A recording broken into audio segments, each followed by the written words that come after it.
in one of the corners. There. Okay. Hey, Dr. Kimberly, it's nice to live. Well, this is really interesting because we're kind of meshing two shows together. So we have on here, Let's Talk About It Tuesday, and what disability language should we use? But we also have a nurse who's a recruiter who recruits other nurses to go to, dispatches them to, all right, we got to talk about language. Okay. Language. Yeah. So I got a phone call, Nurse Briana, today from a nurse and a social worker to receive some in-home care. Okay.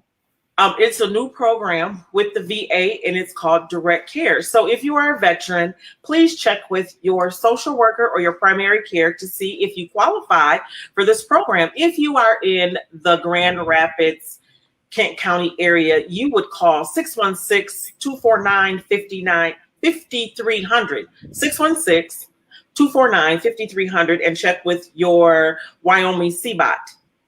Yes. So we like acronyms, and we love shameless plugs around here.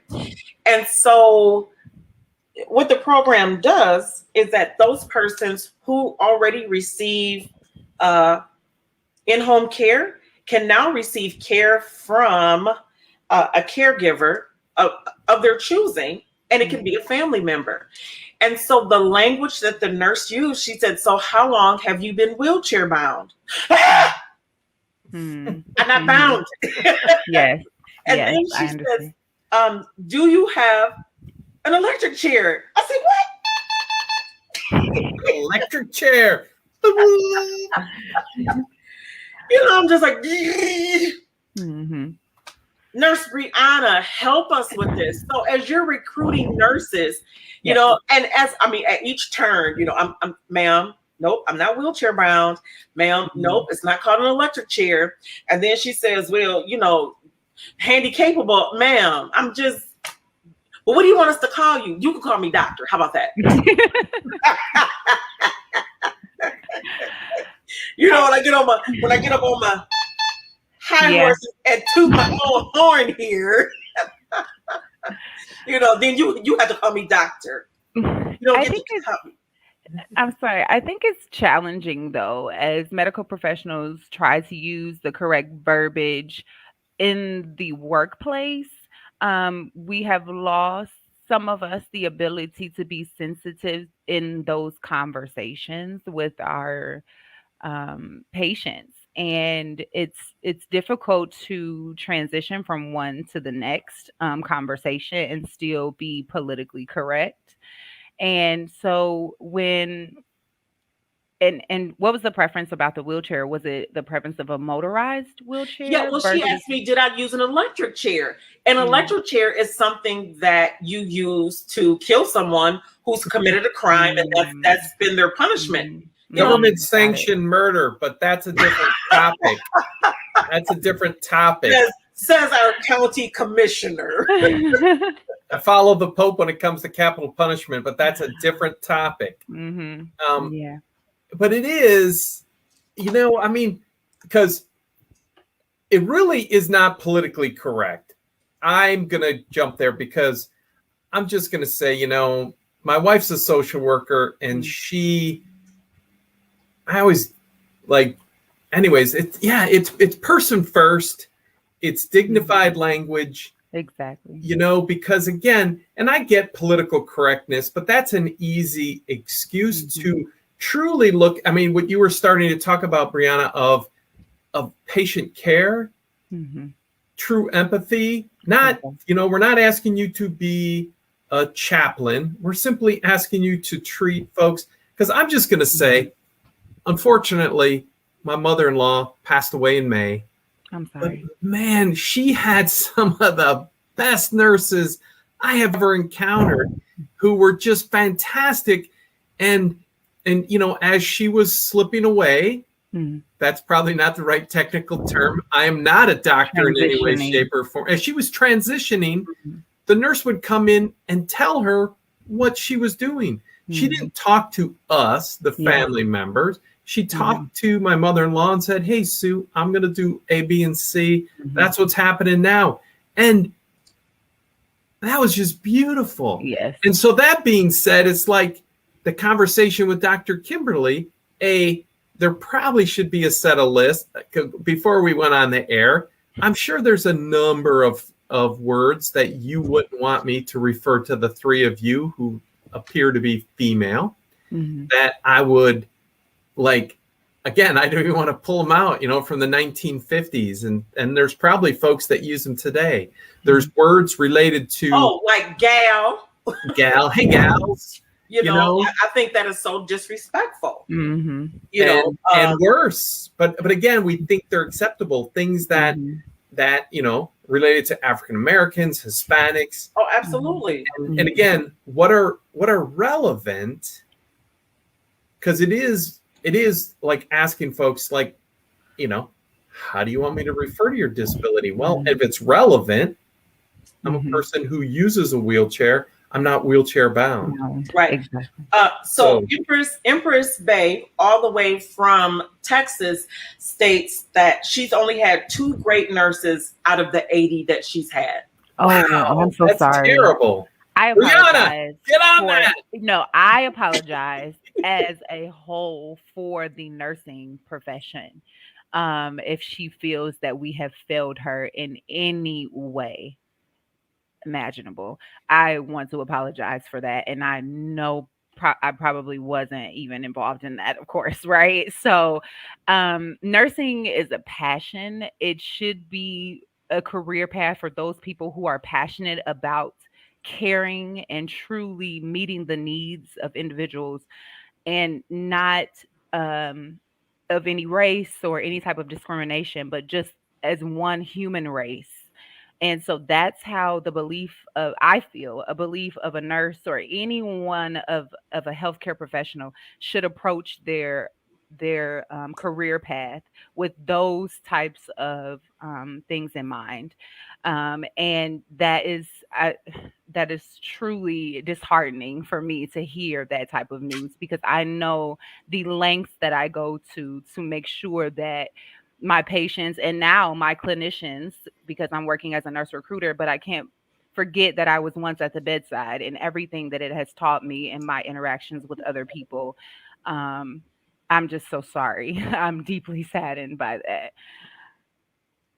Well, on behalf of all of those who have encountered a nurse who was not sensitive, we want to say thank you so much, and we appreciate you taking the time just to even apologize on behalf of, one group of people. But again, it should not be that, well, I'm African American, I have to answer for all African Americans, and Dave is an Anglo, and Dave has to be responsible. Have to do that. That's called white privilege, Dr. Kim. You don't have to apologize. Sorry, we digress. Sorry. But we do though. But we tell everybody all the time that at 2 days a week, 2 out of 5. And then that you see, but he and I work very, very closely. And I think that we model what it can look like. Here is the average or the epitome, the definition of what white privilege is. That's Dave Bukowski over there. And then you have me, who is really at the bottom of the rung, because I'm a female, I'm African American, I'm a veteran, and I am disabled, and how we have come together and we really produce something. You must be a felon because you're in an electric chair. Are you a felon? Well, I don't like to toot my own horn, but we got to get serious. Okay, let's get serious here. Serious matter. Yeah.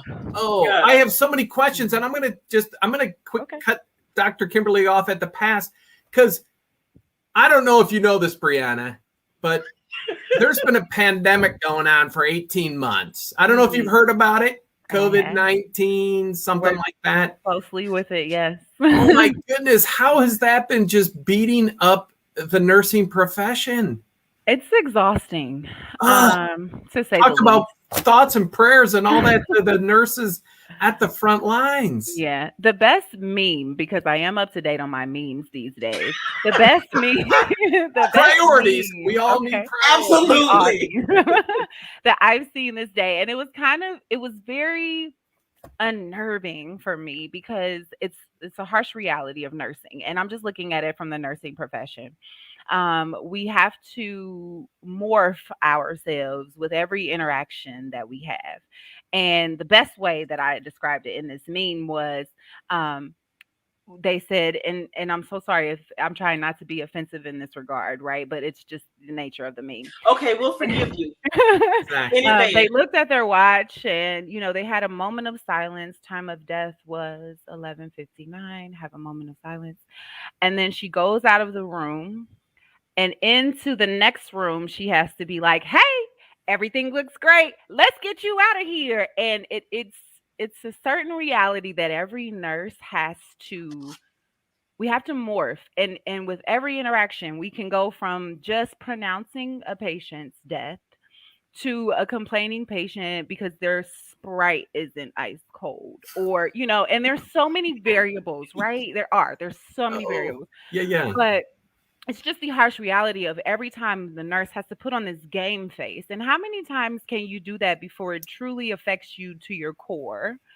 And those are long days. We work our 36 hours in 3 days, whereas people can spread that out over 5 days. And then we go home and deal with our families. And so we're human too. And so that's the side that I want to represent, is that we are still human.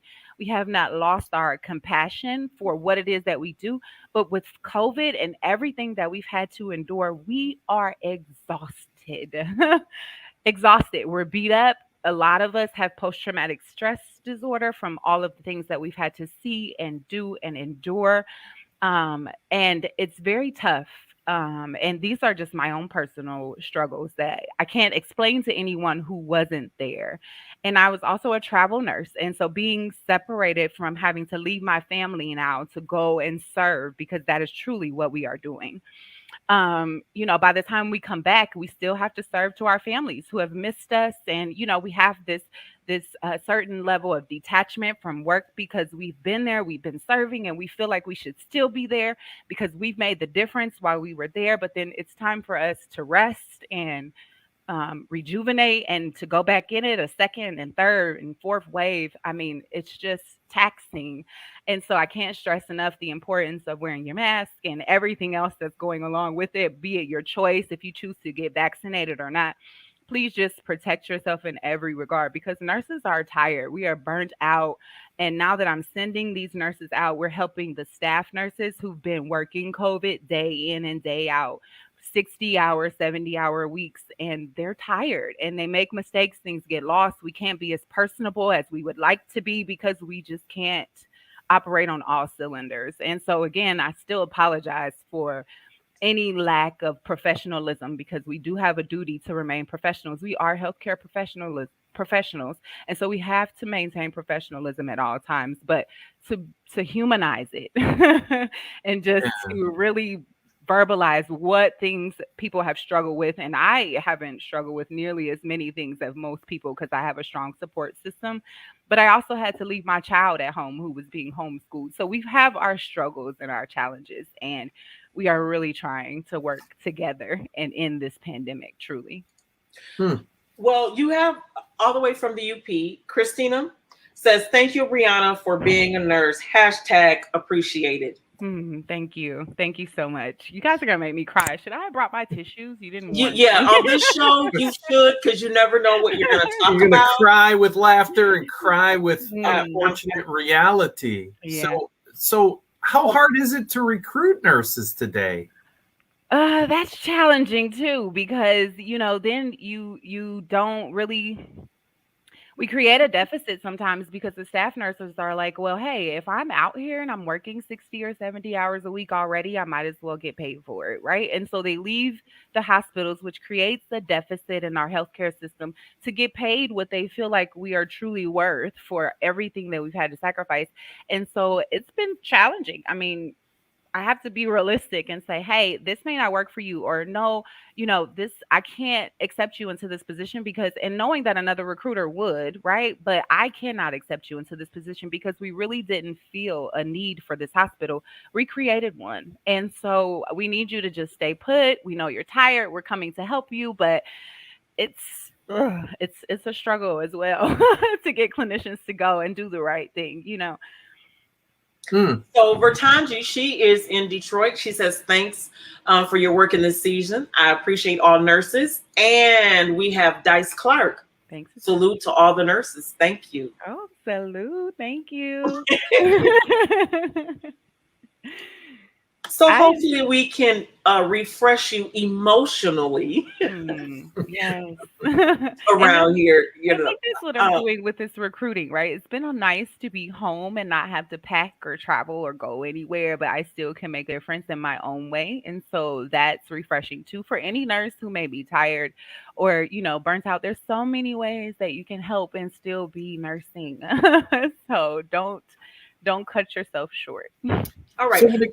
We're a little bit at 15 after the hour, and we want to say thank you so much for tuning in today. You are watching Rolling on the Road with Dr. Kimberly and Dave. And we want to say thank you to the Deaf or Hard of Hearing for all the work that they do for us interpreting. We want to say thank you to Disability Advocates of Kent County and 100 Shades of Disability for supporting us in all that it is that we do. And today, as always, we are bringing you frontline news. We really, really are. Can't you see our little ticker tape? We're so cool. So we are excited about our guest. We are talking about, what language should we use when it comes to disability, and how we have nurses who are out there on the front line. And sometimes it might be just a little bit difficult, whether it is, they're scheduling to get someone to come into your home to assist you, or whether it is in the hospital because you have COVID, or maybe you're leaving, or you just had an operation. And I thank you to Miss Brianna Cox, who has taken her time out. She has been on the front line, and now she recruits nurses and helps to assist. We have seen so much, maybe in bits and pieces on television, but we don't really get to see those who are actually doing the work and making it all happen. And while we want to continue to politicize this and say, hey, it's my right, as we have so often said on the show, Dave and I and others collectively, we say, you know what, you get in your car and you don't take the liberty or the right just to run a red light in the middle of traffic, nor do you take the liberty to blow through a stop sign, nor do you take the liberty that, hey, I want to make a right-hand turn and I have the light, but there just happens to be someone in the crosswalk. You don't just take the liberty and run that person down. And so why would you just want to take a liberty and say, I'm not going to mask? Teach your children to be belligerent to adults and take them into courtrooms and talk to elected officials and say, hey, you know what? I'm not going to wear no mask. Okay, fine. As we have 3 states right now that are rationing care because they just have so many persons that are in the hospital with COVID, especially our children, and it's just overrun. They're tired. And you have somebody like me that says, I don't use an electric chair and I ain't wheelchair bound.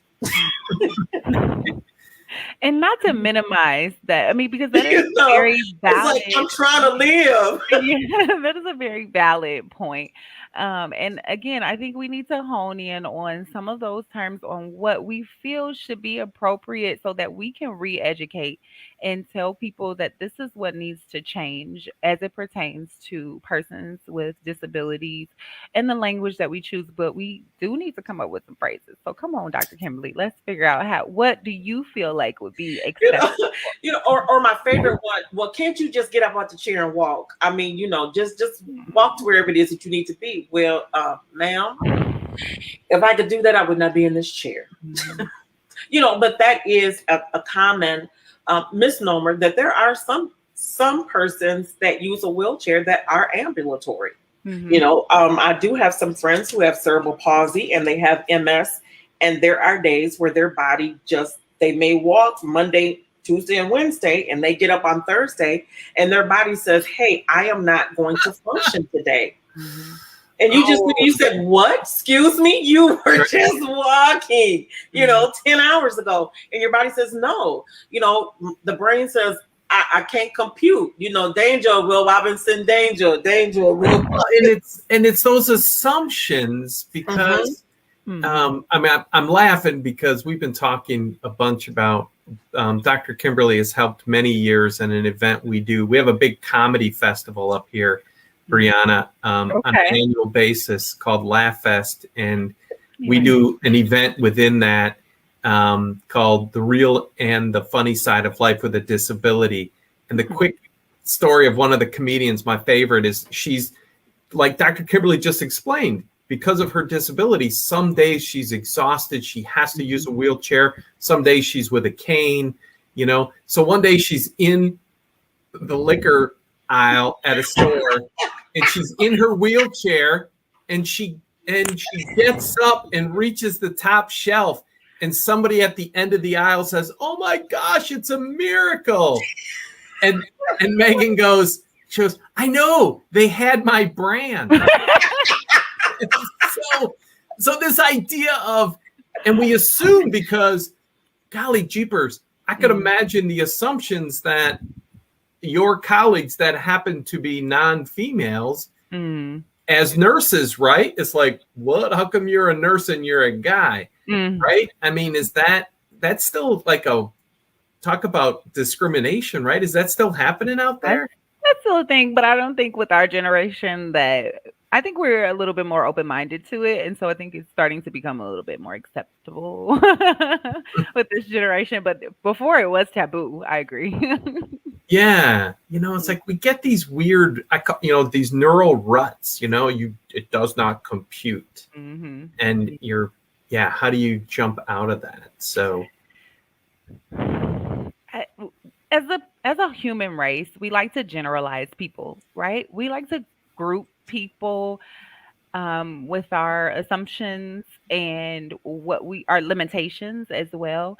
And I think the bigger question is, how do we move away from that? Truly, because we cannot afford to generalize people anymore. There are so many people who are breaking those boundaries and limitations in so many different communities.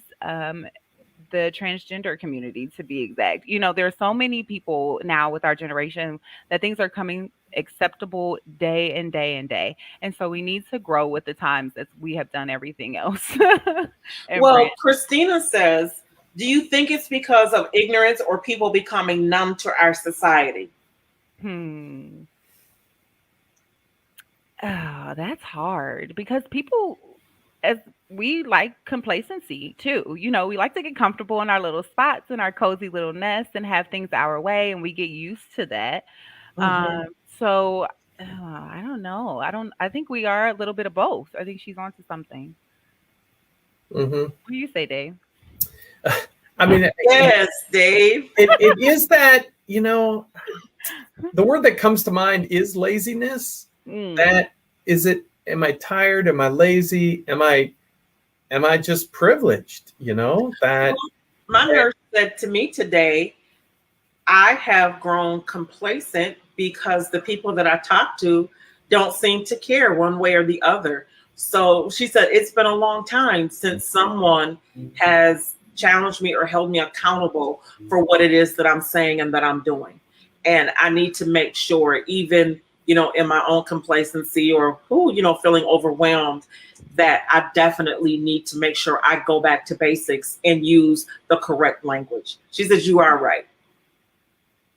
And then, because the other direction in that conversation too often is that, she just hasn't accepted her disability. She's just angry because she's in a wheelchair, right? I mean, it's this idea of sometimes exactly. It's like, no, I'm working for that empathy. However, they don't hear that. Do they hear, you need to use this language? It's like, no, I'm not saying that. I'm saying treat me with some respect and dignity. Because I'm not bound to this wheelchair. As I like to say when I wax philosophically, without the wheelchair, Dr. Kimberly would be bound to the earth. She's not going anywhere. You know, that wheelchair, This is true. to be really politically correct, she's actually wheelchair freed. Free to live her self-directed life because of those wheels. Yeah. And she is out there living it, you know? And so that is politically correct to call it wheelchair freed. Or maybe a wheelchair company's listening in and they're going to steal that and not pay me for that. You should have. Well, I doubt it. I did like a 3-hour new wheelchair assessment. And he said, so you ready for your new electric chair? I said, buddy, really? Yeah, I don't agree with that. I think that we've gone away from electric chair a long time ago, that motorized anything is probably the best response to that. Would you agree? I do. But you want to know, when he sent a link to their website and he says, and I want you to compare what we have in comparison to the other wheelchair companies, those that sell them and those who manufacture them. I said, okay, I'll check them all out. Do you know that every last one of them use electric? They use the word electric and not motorized. Yeah. But do they say electric wheelchair as opposed to electric chair? They were interchangeable. Okay. Yep. And the sentencing was interchangeable because I said, oh my gosh. And nobody is saying anything to you guys. I'm like, do I want to be the one to, stir this hornet's nest? I said, let me get my chair first, and then we'll have a talk. Yes. I mean, encourage change, right? Michael Jackson told us a long time ago, and maybe it was before him, to be the change that you want to see in the world. And so, yes, by all means, you have every right, if that makes you uncomfortable, the verbiage, to challenge it and take it all the way up the ladder to their corporate office and beyond until they change it. Yes, I totally agree, because we should not be insensitive. And the minute it's brought to our attention, we should do everything in our power to rectify it. So yes, do that. Be the Rosa Parks. Well, I like the one that's cute, because I'm definitely not getting up out of my seat.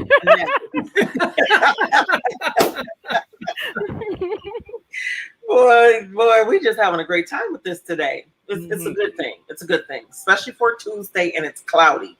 But I keep seeing that sunshine in the back of Brianna's wall there. I looked out the window like, well, it's a little sunny. Yeah, it could snow up here any day. No, it's not that cold. Gosh, no. It's not that cold. Don't worry.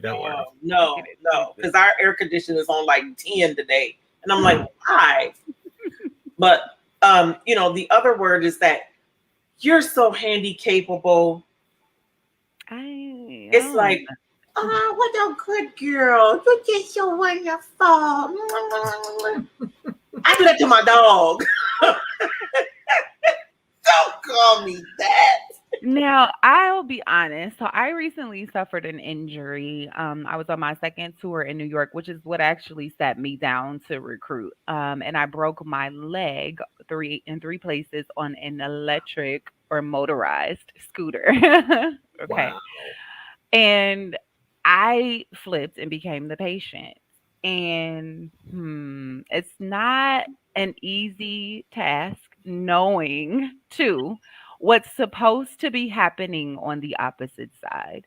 And even with some of the verbiage and things, and when I had to get my handicap placard for the car and and then people having to hold the door, and I'm like doing this to try to get there on crutches, and it was just it was so humbling for sure. But I've been called cripple when the electric the handicap automatic door opener. Yeah, when it doesn't work and they have to hold the door for you, and they're like, "Oh, sorry, it's the door for the cripple," and it's like, that's not funny, And so I've never been told handicapable. I don't know how I would receive because they're handicapable, and and it depends on, who knows what, because our good friend Clark Goodrich, who is a local advocate, he has He's been chained to the White House fence, no exaggerations. And one of his favorite title is GIMP. But GIMP stands for Generally Independent, Multi-Talented Person. So he likes GIMP because sometimes people say, oh, you're being gimpy, right? If you're walking with a crutch, and they say it in a negative way. So he flipped it on its head and made it powerful. Yes. I like Crippled that. is a long acronym. We'd have to write something out for that. I mean, I did turn a side eye. I did a real It's like, didn't that go out in 1943? Exactly.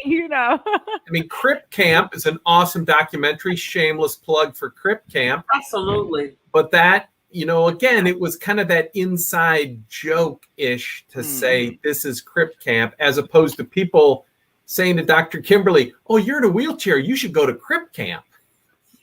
It's like, no. What?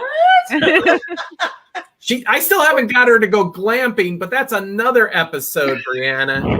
He is going to go glamping, but not Crip Camp.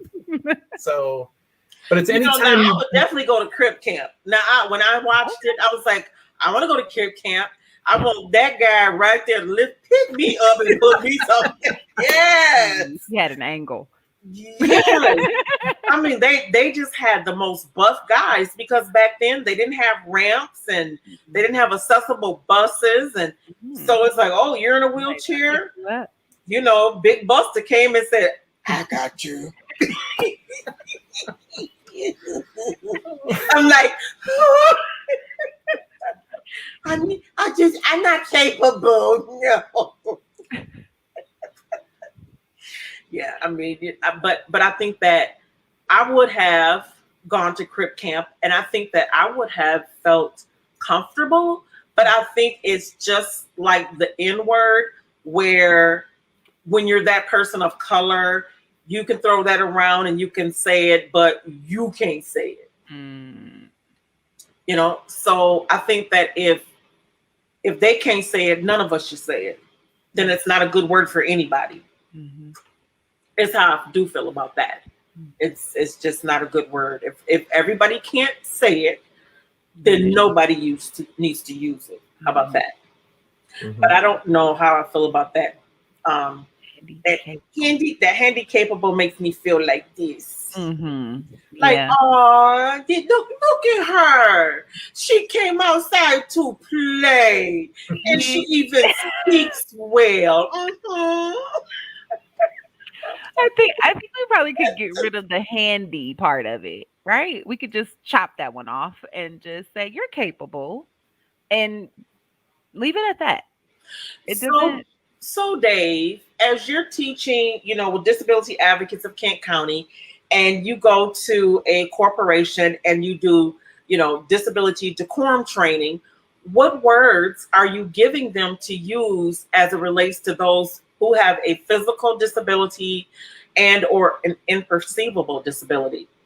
Do you offer the word handicap, or do you just say, I mean, we don't. I mean, our perspective is person first, in the sense that person with a disability, because we like to say, if you focus on the person, you're going to do way better. After the with is going to change, person with a handicap, with an impairment, with cancer, with a stroke, or who had a stroke, anything after the person is going to change as a descriptor, but leading with that person. And that's in the general. But individually, you ask the person, because sometimes person first can feel a bit stretched, like person with blindness. Most of my friends who are blind say, just call me a blind person. That's cool. Or a deaf person with a capital D, deaf, as in deaf culture. So Beth can teach us a lot about that. I mean, that's a whole nother cultural thing, as opposed to they're not disabled. A person with deafness, that's a whole nother episode or two. And so again, person first, because again, it comes to language. When you look at handicap, means put your cap in your hand and you're a beggar. That's what it really means. There is no positive way to say you are a beggar. Wow. And we don't use the cap in hand phrase, at least in American English, but in English they use it. If you say your cap is in your hand, that's like for us saying, I got my tin cup out and I'm doing some begging. So handicap, and then of course, back to Dr. Kimberly's comment about, people in the group, because a handicapper, is somebody who like tells you who's going to win the horse race, and somebody who plays golf has a handicap, and, and so it's, and again, that's kind of like at one level, and especially, when you golf with a handicap or bowl with a handicap, you get points.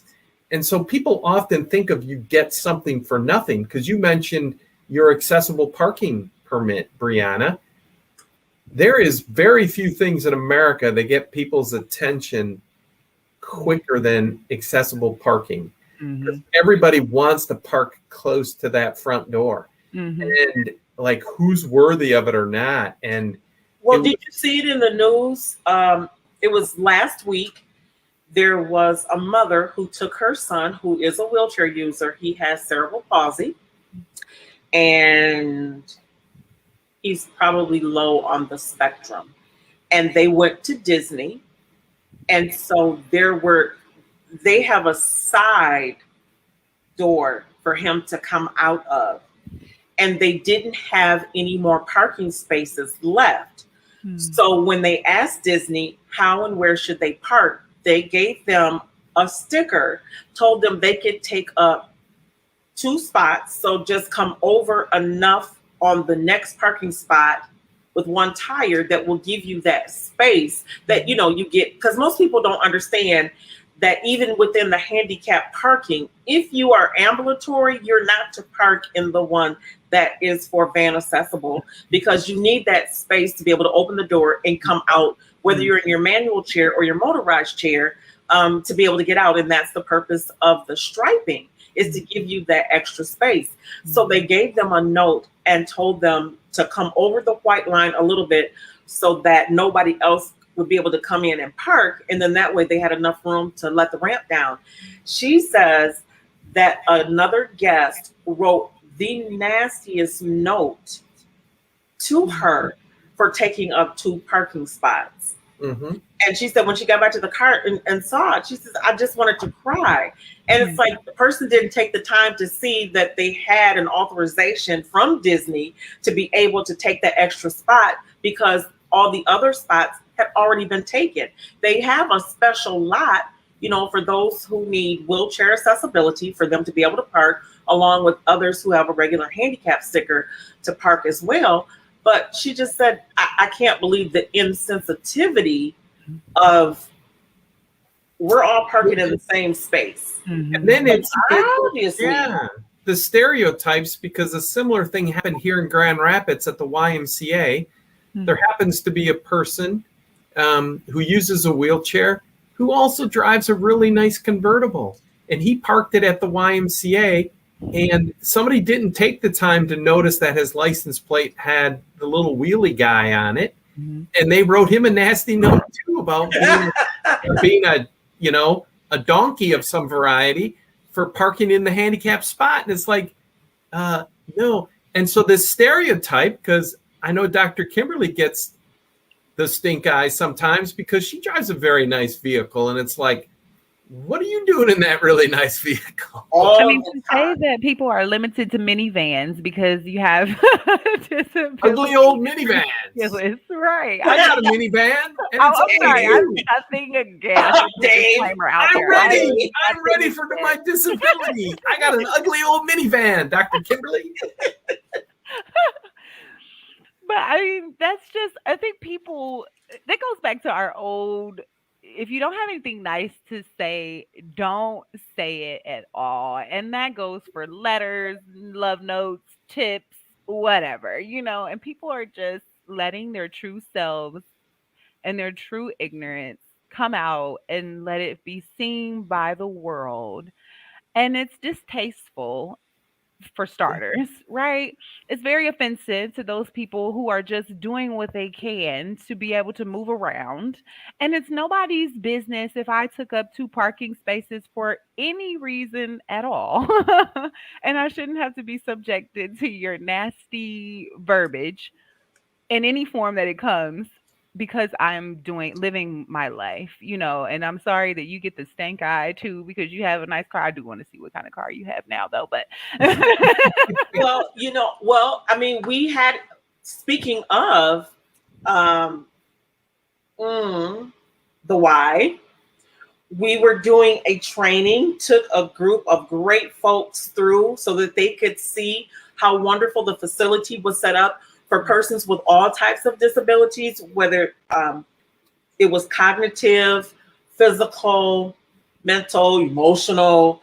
I mean, the facility is just great.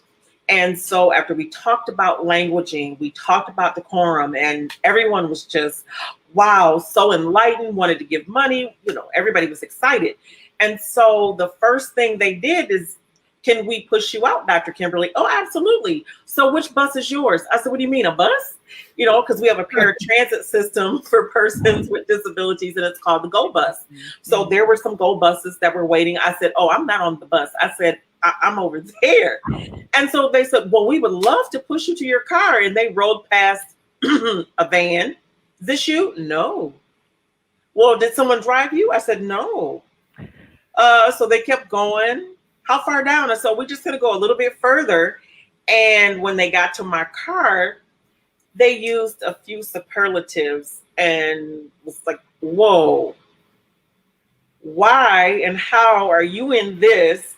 This looks better than what we're driving. And how does somebody like you get something like this? And I said, did we just not come out of training? I mean, but there's been several incidences, where Dave and I have had functions that we go to. And, I thought the one that was really cute to me was we come out of the restaurant and there were a few folks standing around trying to decide among themselves whether they should assist the lady that just came out in the wheelchair. Well, do we ask her? As if I couldn't hear them, but they were saying, okay, so are we supposed to help her? Do we push her? Do we ask her? What's the protocol? Well, I don't know. I'm not sure. But I came out with a disability advocate staffer. And so she says, well, Dr. Kimberly, it was great to see you. So then they were like, oh, doctor. And then my tag on my car says Dr. Kim K. So then they were really confused and they were like, wait a minute, she and the wheelchair is in that? And she's got the personalized tag? And they're like, well, what the F, man? We're not helping her. I mean, what does she need us for if she's driving that and has a personalized tag? And so, I get over there, get in the car, and I just very politely, I had on Bach. That's what was playing on my Sirius, I let all the windows down along with the sunroof, and I back all the way up, and I turn and I look at them. You guys have a great evening. And by the way, it's always just polite just to ask. And I would have said, yes, you could push me to my car. And I tooted the horn and rolled off. And they will remember that for the rest of their lives. Yeah, because they were just like, one, offended that an African American is driving a Range Rover and they in a wheelchair. No, that's just too much going on right there. But it shouldn't really matter. I mean, I saw a really great guy with a nice suit pull up next to me, had a meeting to go to. I was going to the same meeting and I was like, oh, that is a nice BMW. I was like, oh my God, I love the color. The style. I said, well, I hadn't seen this version before, because, I know a BMW. I said, it wasn't a C-Class. It wasn't, I just was like, what is this one? And he very politely leans over and snatches his wheelchair out and puts it together, use his transfer board, and gets out in his wheelchair and goes click, click. And I'm like, as I'm getting out mine, I'm going click, click too. And we're like, hey. And so we looked at each other and said, we're just setting a whole new standard for this wheelchair thing. And he goes, I think that we are. Mm-hmm. Mm-hmm. And that's I got to look this up because I took a picture for my son who enjoys, what are those things called? Expensive cars. Uh-huh. And I had lunch with a friend who does well in business, and keep talking amongst yourselves. I'll find this picture. I can't remember the kind of car it was. And we want to say hello to Shayna, who is tuning in all the way from Bel Air, Maryland. Hey, Shayna. She says hello. I don't know if you're just joining us. We were having a great conversation, Shayna. I'm sure you have some comments about using language as it relates to persons with disabilities. And our guest today has been Miss Brianna Cox, who is a registered nurse recruiter now, who has been deploying nurses all over the country to assist with COVID. And can you believe it? Look what time it is. Ooh. It is 1:45. Time flies. I know. Dave, you catching the bus today? Not today. I've got my old minivan in the parking lot. I've got my old minivan without an accessible parking placard. You know? Hey. That minivan has been over the highways. We have been to the Capitol. I mean, if we could had a chance to see the president, we would have done that too. Okay. In the minivan. It's roadworthy. It is. I got it. Yeah. Because I looked up the picture. My good friend, business guy, and by the way, also happens to use a wheelchair. He's driving around in a Maserati. Exactly. I mean, live your life. Live your life. Exactly. Setting new standards. Exactly. As another good friend says, if you got it, flaunt it. Hey. I'm just saying. I love it. But I mean, this is how you normalize things, right? And so, we're getting away from stigmas and stereotypes and all of these things that are negatively surrounded around having a disability. And we are normalizing fancy cars and flashy clothes and everything, normal jobs. And there was a nurse that is in a wheelchair. Because see, there I am trying to use the healthcare term of wheelchair bound. And so, did we find a replacement for that one yet? Just a wheelchair user. It's wheelchair user. Okay. Wheelchair user. A wheelchair user. And she has been, I'm not sure if you guys have heard about her. I don't know what her. She's called the rolling nurse, I think. Is that her? I think so. Because if it's the one that we're talking about, she's called the rolling nurse. And she's on Instagram, and I would love to get her on the show. But yep, she's called the rolling nurse on Instagram. There was one too I thought was the seated nurse, because she was able to go and she was deployed. She worked through COVID. They were able to let her. Maybe that's her. You know what? Let me look it up on. She I know I was trying to look it up now. Sorry, but she. Shayna says she admires her too. I think that's her. She's either the rolling nurse or the seated nurse. Let me go back. Let's see. She is. Nurse is the one I'm thinking. Andrea Dalzell, maybe. Oh, she's a beautiful girl. I'm gonna show her picture in my camera here. Can you guys see her? I think that's the seated nurse. Seated nurse. She's a beautiful girl, and I'm not sure exactly her story.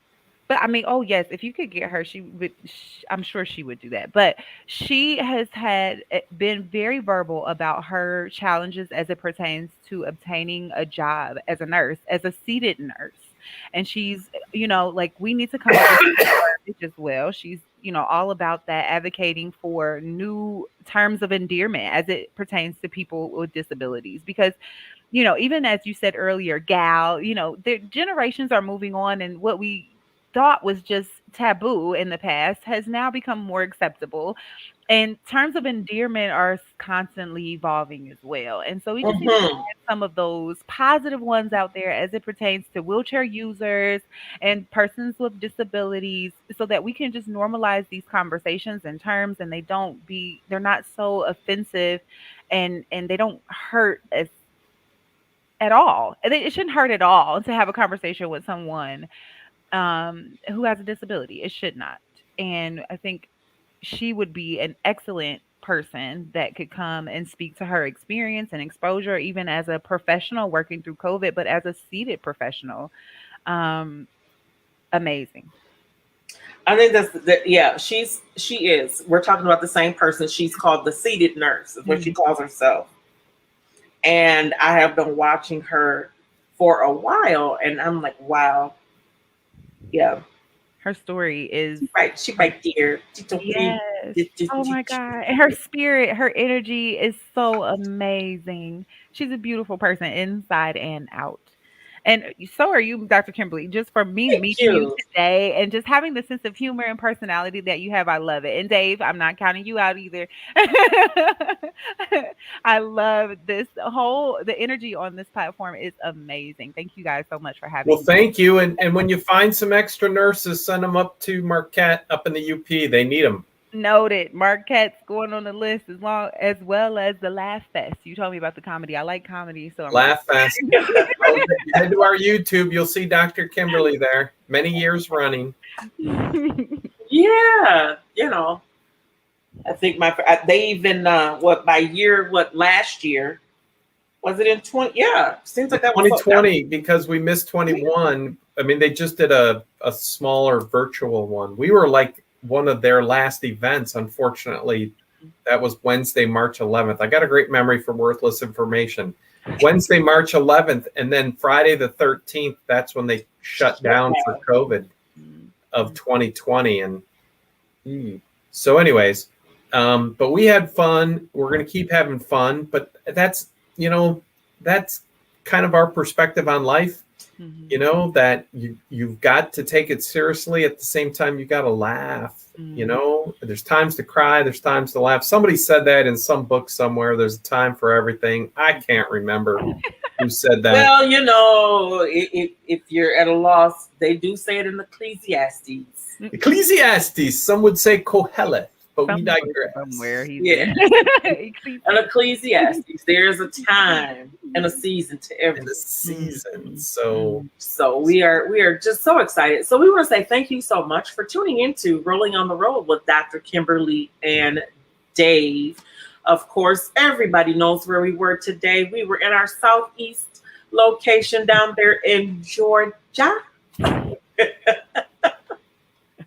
And we want to say thank you so much to Miss Brianna Cox for coming on today. And we look forward to staying in touch with you and seeing what's going on and helping us, some more with that language. And, not only are we asking for a reprieve, but guess what? I think that we need to give some of our frontline workers a reprieve as well. And if you have not been vaccinated, please choose to get that shot in the arm. If you're not able to, we definitely understand, but mask up, do your duty, mask up. Please. And we just greatly appreciate if you would do that. We've heard so many stories, but we actually had someone here who is talking about the number of hours and that people are tired. They have families, they have other responsibilities, and I cannot even imagine going in one room and pronouncing death and then going in another room to bring someone a Sprite that's just not quite cold enough, it was too tepid for them, and then remember that Mr. Brown over here, oh my gosh, he's going to need his insulin shot. And that's a lot. And to know that I still have children at home or a husband or a mom for someone else that I'm caring for along with caring for myself. So please, I implore you, do your part. This is not about politics. It's about people. Yes. It's about people, and their very lives are just hanging in the balance, and they need truth. and they need the light. So please be the truth and be the light for them. And we'll see you on tomorrow, same time, same station, 4 p.m. Eastern Standard Time. Our guests will be in Detroit on Wednesday with Miss Fertanji, who is a regular viewer and who has a son who has autism. And she has helped her son to write several books. And they're going to be working with Mr. Dice Clark on this coming Saturday. They are hosting a game day for persons with disabilities and their families, for them to come and just enjoy a fun day. And that will be in Detroit. So they'll be here tomorrow to tell you what they're going to do. And then we're excited that on Thursday, we have our guest for Thursday. Thumbs up? Yes. So we're going to talk about employment. Yes, for persons with disabilities. So we're excited. And the whole mask mandates and vaccine mandates from employers. So guests from the Employers Association will be joining us. So we got some great stuff the rest of the week. So thank you so much for tuning in. As always, we're only putting a comma, not a period. And we will speak soon. Thank you guys for having me. You're so welcome. We appreciate you taking the time out